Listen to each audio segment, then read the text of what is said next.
This afternoon, Attorney General Merrick Garland appointed a special counsel to investigate President Biden's handling of classified documents after additional documents were discovered in his garage. Now, that's 3 locations from which these classified documents have been recovered.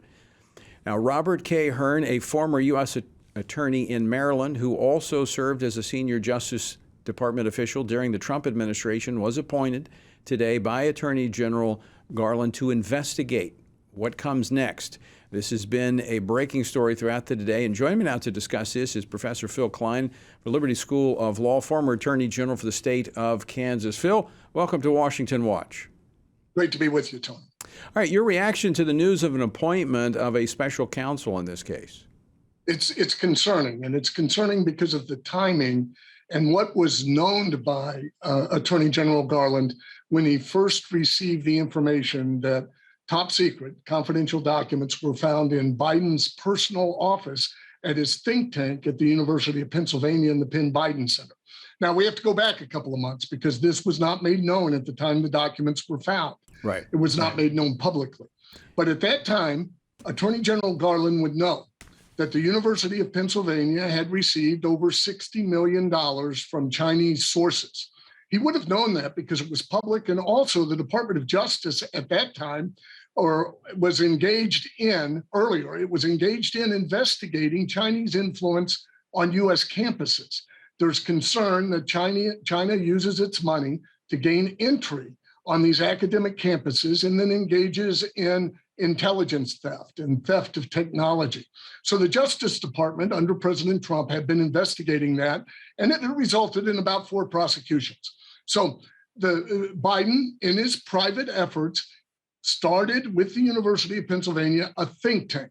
That $60 million of Chinese money flowed into that think tank at the same time that Hunter Biden is on the Burisma board in the Ukraine receiving funds, and Hunter Biden is negotiating investment deals with members of the Chinese Communist Party.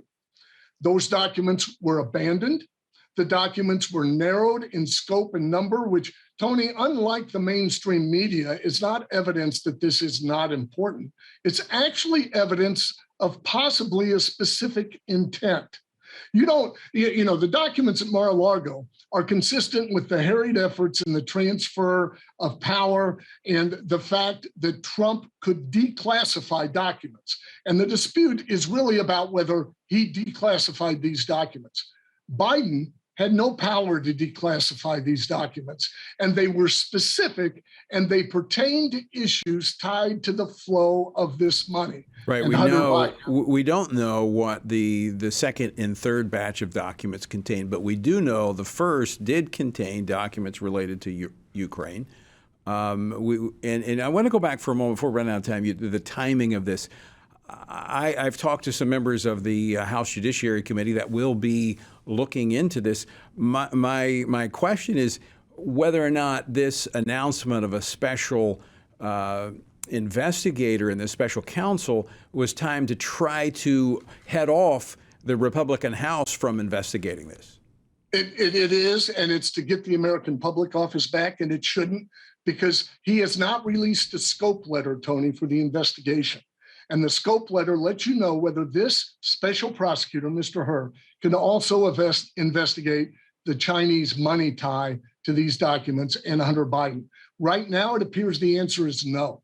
And if the investigation is solely about whether those documents should have been there, you're not going to see anything serious result, and you're not going to get the answers the American people demand. Compare this scope letter with the scope letter of Trump's special prosecutor, which says investigate all things Trump. And thus far, what he's telling this special prosecutor, just take a look at these documents. That's not sufficient. So Phil, is this just one more thing that's going to leave the American people thinking, we've got a two-tiered system of justice? I believe so, and I'm concerned that it will. And the other part of it that concerns me about it is the University of Pennsylvania wrote a letter to Merrick Garland this past year asking that he end this investigation into Chinese influence on academic campuses in America, calling it racist. And Garland complied. he ended the DOJ investigation. Based on what you know, Professor Klein, what should this special counsel be looking for? What questions should he be asking? Every reasonable question that can be inferred from the facts that we know. Over $60 million of Chinese money into the University of Pennsylvania. Tens of millions flowing directly into the Biden think tank where the documents were found. Hunter Biden over in China negotiating investment deals, and secrets of the United States relating to international relations being kept in an abandoned locked closet. I believe you and I can come up with the questions that need to be answered. All right, Professor Phill Klein, always great to see you. Thanks so much for coming on to Washington Watch. Thank you.